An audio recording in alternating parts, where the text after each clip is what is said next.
Assalamualaikum warahmatullahi wabarakatuh. Nama saya Arif Fatoni. Saya sekarang menekuni usaha pijat urut dan bekam. Nama usaha saya Geria Pijat Betua. Mengapa Geria Pijat Betua? Karena di sini di rumah ini saya menjalankan aktivitas usaha saya, pekerjaan saya, dan mudah-mudahan dari kata betua itu bisa menjadi beruntung sesuai dengan artinya. Saya mulai usaha pijat ini di awal tahun 2020 sampai sekarang alhamdulillah ini masih merintis. Jadi untuk pasiennya juga ya naik turun, kadang sebulan ada 5, kadang sebulan ada 3, nggak hampir tiap hari seperti itu. Kebetulan juga yang menjalankan usaha ini ya saya sendiri sama istri. Untuk mengelolanya juga kita berdua. Di samping pijat, urut, dan bekam juga kita ada produk herbal yang bisa kita tawarkan ke pasien-pasien yang setelah pijat. Seperti itu. Itu minuman herbal kita juga racik sendiri, kita kemas sendiri. Dan alhamdulillah sekarang usaha kita masih berjalan dengan lancar walaupun di masa pandemi seperti ini ada banyak penurunan orang yang pijat seperti itu. Sebelumnya saya 2016 itu sudah belajar pijat sebenarnya di tempat saya di Palembang. Saya 2016 itu masuk ke panti rehab tunanetra. Saya diajarkan pijat, saya diajarkan aktivitas-aktivitas tunanetra yang sekiranya itu bisa menjadi bekal untuk masa depan saya sebagai tunanetra. Setelah itu saya keluar dari panti rehab, tapi saya tidak langsung pijat. Saya masih menggeluti musik, terus dengan aktivitas penyiar radio, terus ikut juga kerja di Yayasan Tunanetra. Tapi 2020 saya memutuskan untuk punya usaha sendiri. Saya juga sudah tidak lagi kerja di yayasan.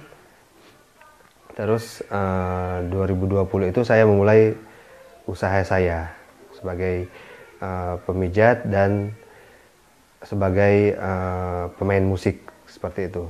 Selain saya juga istri yang turun tangan untuk pijat, tapi untuk pasien perempuan itu yang pegang istri, untuk pasien yang laki-laki itu yang pegangnya saya gitu Mas. Jadi kita enggak istilahnya campur aduk yang cowok cewek terus ditangani sama yang cowok atau ditangani sama yang cewek. Jadi memang kita pengennya yang cewek ditangani sama yang cewek, yang cowok ditangani sama yang cowok gitu. Kalau saya sama istri itu yang lebih dulu belajar sebenarnya istri. Kita sama-sama masuk di panti rehab tunanetra tapi di tempat yang berbeda. Kalau istri itu dia belajarnya tahun 2015 kalau nggak salah ya. Nah kalau saya itu masuk ke panti rehabnya itu 2016. Cuman kalau istri kemarin nggak sampai selesai belajar pijatnya di panti rehab karena memutuskan untuk melanjutkan kuliah. Nah, tapi setelah nikah kita belajar bareng-bareng. Saya istilahnya memberikan teori sama praktek ke istri. Jadi yang tadinya istri masih setengah dapat pembelajaran pijatnya, lalu saya berikan secara istilahnya secara penuh. Ada minuman herbal, ada herbal empon-empon, itu terdiri dari jahe, kunyit, temulawak, ada juga serai gitu. Terus ada namanya seruni, serai, sama jeruk nipis. Ada juga herbal rosella gitu-gitu Mas.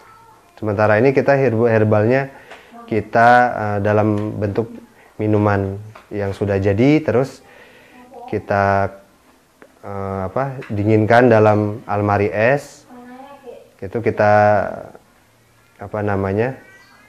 kemas dengan sedemikian rupa biar istilahnya layak untuk diperjualbelikan gitu. Kalau di tempat saya itu ada pijat urut, ada bekam, ada pijat urut plus bekam gitu Mas. Itu kalau pijat urut aja itu 50.000 tarifnya, kalau bekam itu 20.000, kalau pijat plus bekam itu 65. Terus saya juga sambil bikin minuman herbal, misalnya buat penunjang pasien-pasien yang habis diurut.